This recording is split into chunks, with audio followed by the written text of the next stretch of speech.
اللهم صل على سيدنا محمد وعلى آل سيدنا محمد أفضل الصلوات بعدد معلوماتك وبارك وسلم۔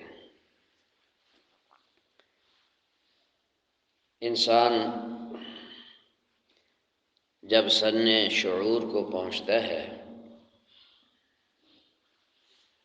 اس وقت سب سے اہم، سب سے پہلا اور ضروری کام انسان کے ذمے کیا ہے،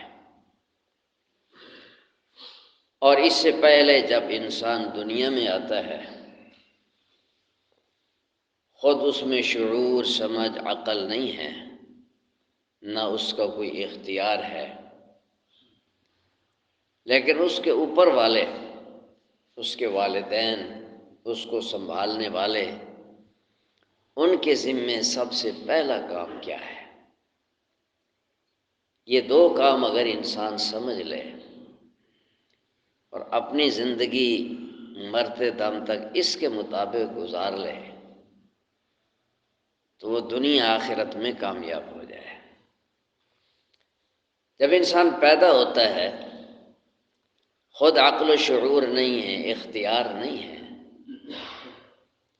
جو اس کے والدین ہیں، سنبھالنے والے ہیں، ان کے ذمے سب سے پہلی ڈیوٹی جو لگتی ہے وہ یہ ہے کہ اس دنیا میں آنے والے نئے مہمان کو اس کے رب کا تعارف کرا دیا جائے کہ تجھے پیدا کس نے کیا ہے۔ سب سے پہلا کام ہے یہ۔ اگرچہ اس میں شعور نہیں ہے مگر اس کے لاشعور میں ایک ایسی آواز فیڈ کر دی جائے جو اس کی روحانیت کو تسکین پہنچائے، اس کے لاشعور میں بھی یہ بات داخل ہو جائے کہ میں خود نہیں آیا، مجھے کوئی لے کے آیا ہے، اور جو مجھے لے کے آیا ہے اس نے کبھی کوئی چیز بے مقصد نہیں پیدا کی، اس لیے حکم ہے کہ اس کے کان میں آواز لگاؤ، اللہ اکبر، اللہ اکبر، اللہ سب سے بڑا ہے۔ دائیں کان میں اذان اور بائیں کان میں اقامت۔ یہ کیوں حکم ہے؟ کہ اس کے لاشعور میں اس کے پیدا کرنے والے کا تعارف داخل ہو جائے۔ جب یہ داخل ہو گیا تو یہ بچہ مومن بن گیا، اگرچہ اس میں شعور نہیں ہے۔ مسلمان کی اولاد ہے تو یہ بچہ صاحب ایمان ہے۔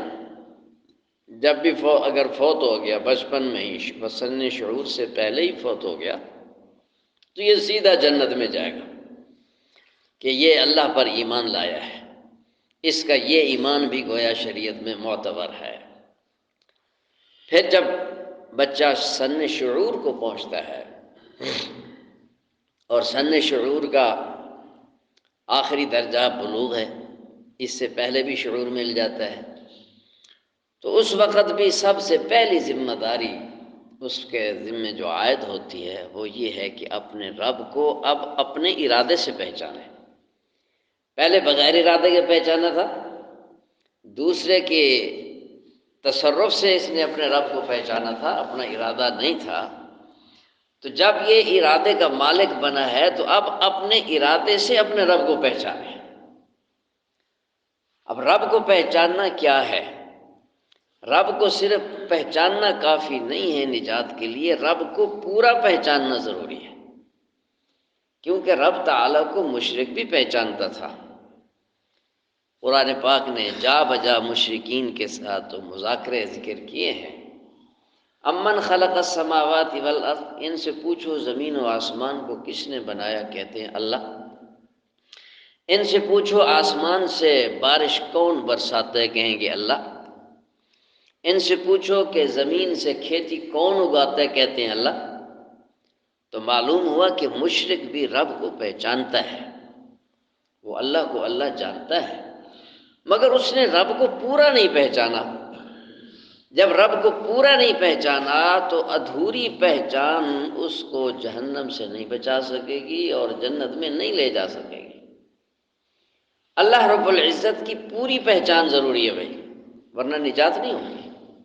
تھوڑی سی پہچان کہ اللہ ہے جی، ہمارا خالق مالک اللہ ہے، رازق اللہ ہے، زمین آسمان اللہ نے پیدا کیے، یہ ساری باتیں ٹھیک ہیں، یہ تو ساری باتیں مشرک بھی مانتا ہے، مگر مشرک کے بارے میں قرآن یہ کہتا ہے ان اللہ لا یغفر ان یشرک بہ، کہ مشرک اگر شرک پہ مرتا ہے تو کبھی بھی جہنم سے نکل نہیں سکے گا، اس کی بخشش ہونی نہیں، حالانکہ وہ رب کو پہچانتا ہے۔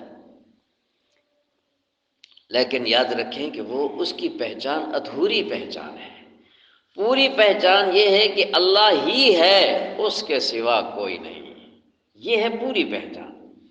جب اللہ کی غیر کی نفی نہیں ہوگی اس وقت تک پوری پہچان نہیں ہوگی۔ قرآن پاک کی ایک آیت ہے جس کو تقریباً ہر مسلمان جانتا ہے، جس کو آیت الکرسی کہتے ہیں۔ آیت الکرسی کے بارے میں حدیث پاک میں آئے اعظم الآیات، قرآن پاک کی آیتوں میں سب سے بڑی آیت وہ آیت الکرسی ہے۔ حالانکہ الفاظ کے اعتبار سے بڑی آیات اس کے علاوہ بھی ہیں، آیت کتب ہے وہ اس سے بڑی ہے، اور دوسری آیت مدائنہ ہے وہ اس سے ڈبل سے بھی زیادہ ہے، وہ سب سے بڑی آیت آیت مدائنہ ہے۔ لیکن حدیث پاک میں آیت الکرسی کو سب سے بڑی آیت قرار دیا گیا، اس کی وجہ اس کا مضمون ہے کہ آیت الکرسی نے رب العالمین کا پورا تعارف ذکر کیا ہے، 10 دلائل ذکر کیے ہیں، اللہ تعالیٰ کے تعارف پہ مشتمل ہیں، اس لیے اس آیت کی شان عظمت بڑھ گئی تو اس کو اعظم الآیات کہا گیا، یہ سب سے بڑی آیت ہے۔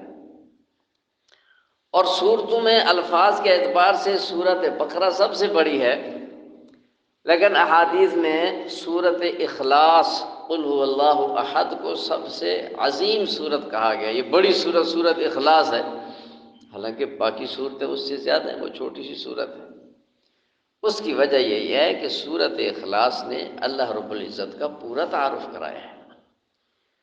تو ان لمحات میں بھی ہم یہ عزم کریں کہ اپنے رب کا پورا تعارف حاصل کرنا ہے، بلوغ سے لے کے اب تک اگر ہم نہیں حاصل کر سکے اپنے رب کا پورا تعارف تو یہ ہماری کوتاہی ہے، اس پر ہم اللہ سے معافی مانگیں۔ اللہ لا الہ الا ہو، ابتدائی لا سے اللہ وہ ذات ہے، لا الہ الا ہو، اس کے سوا کوئی معبود نہیں، بس وہ ایک ہی ہے۔ آسمان کو اللہ نے پیدا کیا، زمین کو، مجھے، آپ کو، کائنات کا ذرہ ذرہ، اور اس میں اس کا کوئی شریک نہیں ہے، لا اس کا کوئی شریک نہیں ہے۔ اللہ رب العزت کی 8 بڑی صفات ہیں جو اللہ تعالیٰ کے ساتھ مختص ہیں، ان سب صفات میں وہ اکیلا یکتا ہے، کوئی اس کا شریک نہیں ہے، اور اس میں مرکزی چیز اللہ کی عبادت ہے۔ وَمَا أُمِرُوا إِلَّا لِيَعْبُدُوا اللَّهَ مُخْلِصِينَ لَهُ الدِّينَ، کہ تمہیں تو یہ حکم دیا گیا ہے کہ اللہ کی اس طرح عبادت کرو کہ خاص اسی کا اعتقاد ہو، بس کسی غیر کی عبادت جائز نہیں۔ اور عبادت کی پھر 3 قسمیں ہیں، ایک عبادت بدنی ہے جس میں بدن استعمال ہوتا ہے، جیسے سجدہ، سجدے میں بدن استعمال ہوتا ہے، طواف میں بدن استعمال ہوتا ہے، کسی مقصد خیر کے کام کے لیے جانا وہ بدن استعمال ہوتا ہے، اس کو عبادت بدنی کہتے ہیں، یہ صرف اللہ کے لیے۔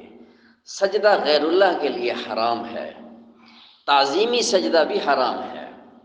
پہلی امتوں میں تعظیمی سجدہ جائز تھا، تعظیمی سجدہ یہ کہ احترام میں کسی کے آگے سجدے کی کیفیت بنا لینا یا جھک جانا، اس کو خدا نہیں سمجھا، ادب کے طور پہ۔ اس امت، یہ چونکہ آخری امت ہے اور اس امت پہ دین مکمل ہو گیا کہ جس میں کسی بھی طرح کا کوئی رکھنے کی گنجائش ہی نہ رہے، ایسا مستحکم نظام اللہ نے اس امت کو عطا فرمایا، تو اس امت میں تعظیمی سجدہ بھی حرام کر دیا۔ فرمایا کہ اگر تعظیمی سجدہ جائز ہوتا تو میں عورت کو حکم کرتا کہ وہ اپنے خاوند کو سجدہ کرے۔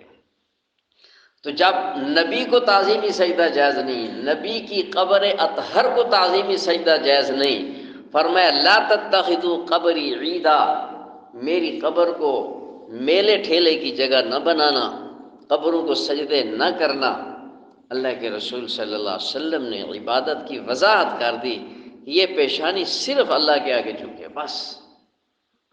اب وہ کیسا انسان ہے، انسان نما ہے یا کیا ہے، جو لوگوں کو اپنے سجدے پہ لائے اور لوگ اس کو سجدہ کریں، تو وہ اللہ کا تعارف والا یا اللہ والا تو نہیں ہو سکتا، وہ کوئی اور ہی چیز ہوگا۔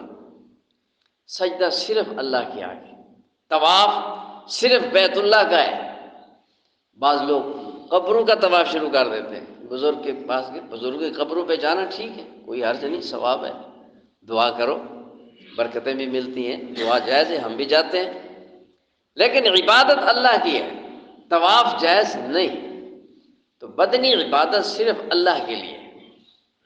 اسی طرح دوسری عبادت، عبادت قولیہ، زبان کے ذریعے عبادت ہوتی ہے، وہ بھی صرف اللہ سے، غیبانہ پکار ہے، حاجت ہے، دعائیں ہیں، یہ سب قولی عبادتیں ہیں، یہ جو دعا مانگتے ہیں عبادت ہے۔ تو دعائیں صرف اللہ قبول کرتا ہے، اللہ ہی سے مانگنا ہے، وہی دیتا ہے، وہی حاجت روا، وہی مشکل کشا، وہی اللہ اکبر کبیرہ، غیبانہ مدد کو پہنچنے والا اللہ ہی ہے۔ تب تعارف مکمل ہوگا، اللہ بھی ہے اور کوئی اور بھی ہے تو پھر تعارف تو آدھا ہو گیا۔ اور تیسری عبادت، عبادت مالیہ، مال خرچ کرنا ہے، صدقہ، خیرات، نظر، نیاز، وہ سب اللہ ہی کے لیے۔ تو عبادت بدنی، عبادت مالی، عبادت قولی، یہ تینوں عبادات کے بارے میں فرمایا وما امروا الا لیعبدوا اللہ، کہ حکم یہ دیا گیا ہے کہ صرف اللہ کی عبادت کریں۔ التحیات میں ہم کیا کہتے ہیں؟ التحیات للہ والصلوات والطیبات، یا اللہ میری ساری قولی عبادتیں بھی تیرے لیے، میری بدنی عبادتیں بھی تیرے لیے، میری مالی عبادتیں بھی تیرے لیے۔ ہر نماز کے تشہد میں ہم اللہ سے یہ وعدہ کرتے ہیں، اور نماز کے بعد پھر غیر اللہ کے پیچھے چل پڑیں، یہ تو اللہ تعالیٰ کے ساتھ وعدہ خلافی ہوئی، دھوکہ ہوا، دھوکہ دینے کی گویا کوشش ہوئی۔ قل ان صلاتی ونسکی ومحیای ومماتی للہ رب العالمین، آپ کہہ دیجئے کہ میری نماز، ونسکی میری قربانی، ومحیای ومماتی میرا جینا اور میرا مرنا ایک اللہ رب العالمین کے لیے ہے۔ یہ بھائی توحید ہے، یہ ایمان ہے، یہ رب تعالیٰ کا پورا تعارف ہے۔ اور جب تک اللہ تعالیٰ کا پورا تعارف انسان نہیں لے لیتا، اس کے لیے نجات کی کوئی صورت نہیں ہے بھائی۔ تو بالغ ہونے کے بعد اپنے رب کو پہچاننا، اور پھر اللہ رب العزت کی تخلیقات میں غور و فکر کرنا۔ وَيَتَفَكَّرُونَ فِي خَلْقِ السَّمَاوَاتِ وَالْأَرْضِ، زمین و آسمان کی تخلیق میں، وَفِي أَنفُسِكُمْ أَفَلَا تُبْصِرُونَ، اپنے اندر جو کچھ اللہ نے میرے اندر مشینری فٹ کر دی ہے اور آپ کے اندر، اس میں غور و فکر کرنا، یہ تفکر فی آیات اللہ، یہ بہت بڑی عبادت ہے۔ اس سے اللہ کا تعارف بڑھے گا، جتنا سوچتے جائیں گے اللہ کا تعارف بڑھے گا، جب تعارف بڑھے گا تو اللہ کی محبت بڑھے گی۔ اور یاد رکھو کائنات کی سب سے لذیذ ترین چیز اللہ کی محبت ہے، باقی ہر چیز اس سے پیچھے ہے۔ اور یہ بات شاید بہت سو کو سمجھ نہ آئے، کیونکہ اس کا مزہ چکھا جو نہیں ہے۔ جنہوں نے اس کا مزہ چکھ لیا، انہوں نے جان کے ٹکڑے کروا کر بھی مزہ، لذت محسوس کی ہے۔ ہاں، جان کٹ گئی، تیر لگا، جسم ٹکڑے ہو گیا، جسم چر گیا، مسکرا رہے ہیں، کہتے ہیں فزت ورب الکعبہ، رب کعبہ کی قسم میں تو کامیاب ہو گیا۔ یہ کیوں ہے؟ ہمیں تو کانٹا بھی چبھ جائے تو چلاتے ہیں، بچھو کاٹ جائے تو چلاتے ہیں، تھوڑی سی ٹھوکر لگے تو چلاتے ہیں، پورا جسم کٹ گیا ہے، مسکرا کے کہتے ہیں میں تو کامیاب ہو گیا۔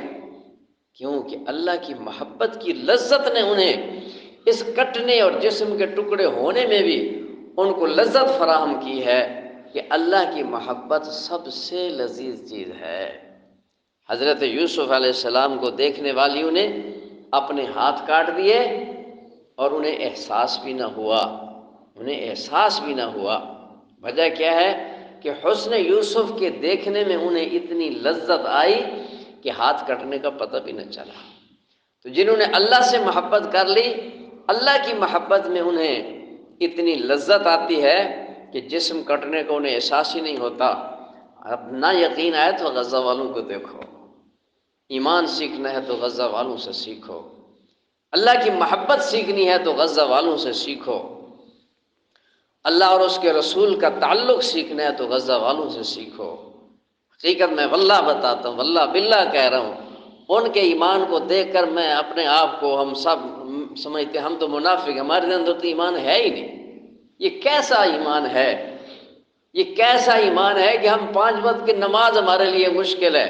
غزہ والے اس بمباری میں بھوکے پیٹ تراویح میں مجمع لگے ہوئے، مسجد اقصیٰ میں گولیوں کی جھنکار میں اور ہزاروں کی تعداد میں وہاں تراویح میں پہنچے ہوئے، عورتیں بچے مرد رش لگا ہوا ہے۔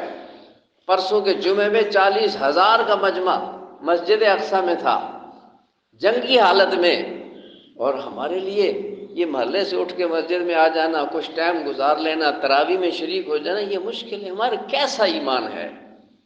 بھائیو اپنے ایمان کی ہم فکر کریں، ہم دھوکے میں پڑے ہوئے ہیں، قیامت کے دن کئی منافقوں کے صف میں نہ کھڑے ہوں۔ اللہ رب العزت سب کی حفاظت فرمائے۔